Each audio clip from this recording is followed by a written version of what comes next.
Assalamualaikum warahmatullahi wabarakatuh. Halo, perkenalkan nama saya Fatimatun Zahro, NIM 0704012178 dari Prodi Akidah dan Filsafat Islam, Fakultas Usuluddin dan Filsafat Universitas Islam Negeri Sunan Ampel, Surabaya. Nah, di sini saya akan menyampaikan tentang sejarah pemikiran dan sufisme dari Syekh Yusuf Al-Makassari untuk memenuhi ujian tengah semester mata kuliah tasawuf dan tarikat di Indonesia. Mau tahu kan siapa Syekh Yusuf Al-Makassari? Maka dari itu simak terus ya penjelasan dari saya. Pembahasan pertama yaitu tentang biografi Syekh Yusuf Al-Makassari.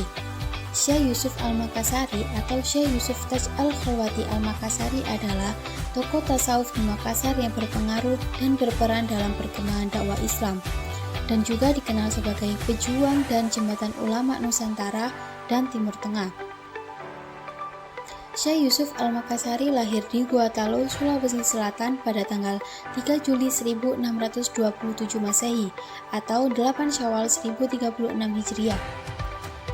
Syekh Yusuf Al-Makassari ini mempunyai keturunan bangsawan karena ibunya masih memiliki hubungan darah dengan Raja-Raja Goa. Gelar Syekh pada nama Syekh Yusuf Al-Makassari diperoleh karena suatu gelar yang ada dalam tradisi sufi dan tarekat, yang menunjukkan bahwa beliau telah mendapatkan izin dari gurunya untuk mengajar terkait pada orang lain. Syekh Yusuf Al-Makassari juga mendapat ijazah tarekat Khalwatiyah, sehingga Syekh Yusuf Al-Makassari disebut Taj Al-Khalwati Al-Makassari.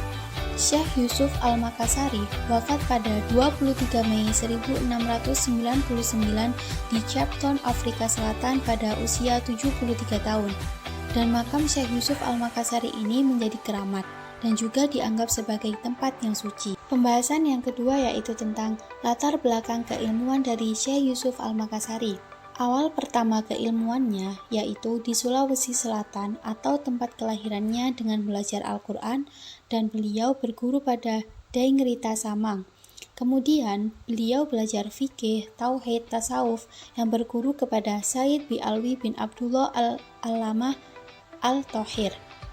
Belum puas dengan ilmu yang didapatkannya, beliau pergi ke Banten. Selain belajar agama, Syekh Yusuf Al-Makassari ini juga menjalin persahabatan dengan Sultan Ageng Tirtayasa. Pada saat itu juga ayah dari Sultan Ageng Tirtayasa menjadi pemimpin di Banten. Dan pada saat itu, Banten mencapai puncak kejayaan dan merupakan pusat Islam penting di Jawa, dan pelabuhan Banten juga menjadi pusat perdagangan internasional.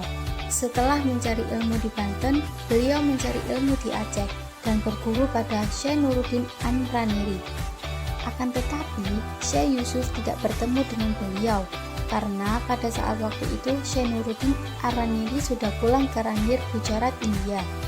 Namun banyak yang mengatakan bahwa Syekh Yusuf Al-Makassari tetap menemui Syekh Al-Narini di Randir, Gujarat, India. Belum puas mencari ilmu di Indonesia, Syekh Yusuf Al-Makassari pergi ke Timur Tengah sehingga beliau mendapatkan beberapa ijazah tarekat.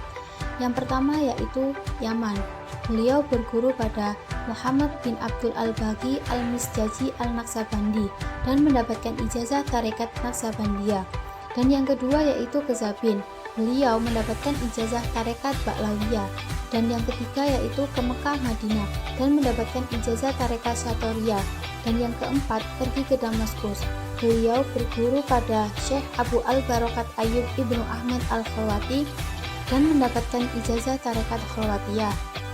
Pembahasan yang ketiga yaitu tentang pemikiran Syekh Yusuf Al-Makassari dalam etika religius. Yang pertama yaitu syariat. Syariat di dalam karyanya Al-Nafat Al-Sailaniyah bahwa syariat adalah kata-kata atau pemahaman Islam. Dan makna dasar syariat adalah etika dan moralitas yang dapat ditemukan pada semua agama. Dalam syariat, Syekh Yusuf Al-Makassari mencontohkan tentang zikir. Zikir juga merupakan bagian dari tarekat dan juga berfungsi untuk menjaga hubungan antara manusia dengan Tuhan, serta menegakkan tujuan dalam diri. Dan yang kedua yaitu tarekat. Tarekat dalam karya Syekh Yusuf Al-Makassari menyebutkan bahwa tarekat adalah sebagai hal atau kondisi diri untuk menghampiri Allah.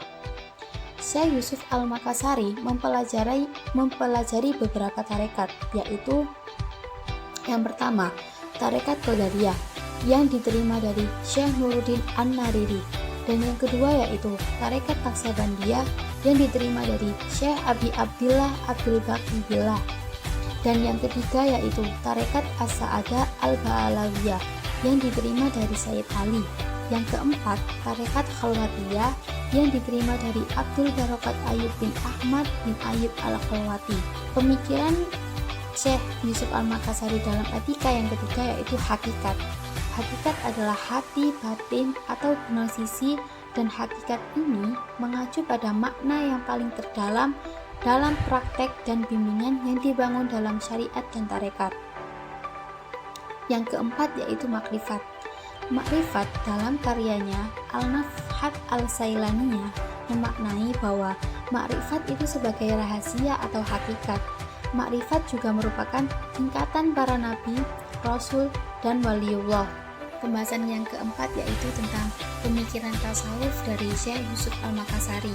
Tasawuf Syekh Yusuf Al-Makassari ini tidak menjauhkan masalah keduniawian, dan dalam ajaran tasawufnya juga ini mengutip beberapa ulama dan sufi seperti Al-Ghazali, Junaidi Al-Baghdadi, Ibnu Arabi. Tasawuf menurut pemikiran Syekh Yusuf Al-Makassari adalah pemurnian kepercayaan atau akidah pada keesaan Tuhan dalam menjelaskan transidensi Tuhan atas ciptaannya, dan juga menekankan keesaan Tuhan atau tauhid tidak terbatas dan mutlak.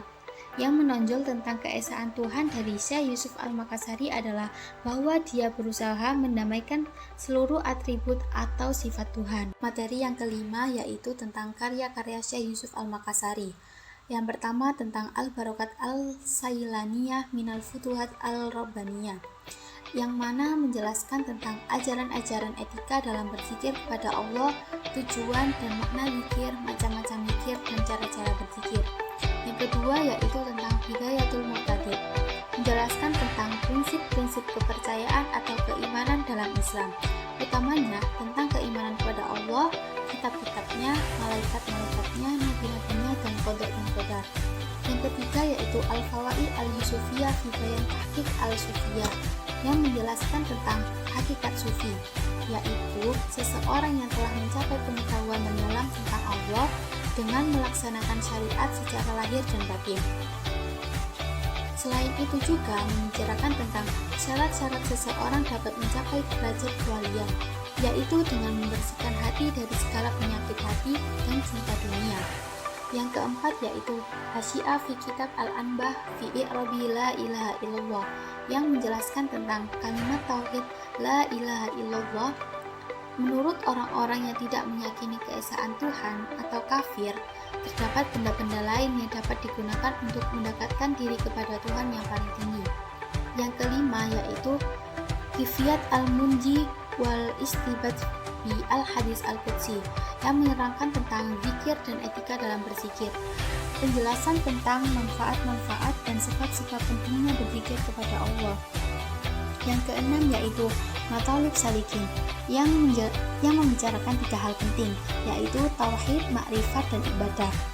Untuk memudahkan para pembaca dan muridnya, Syekh Yusuf Al-Makassari memberikan perumpamaan tentang ketiga hal tersebut.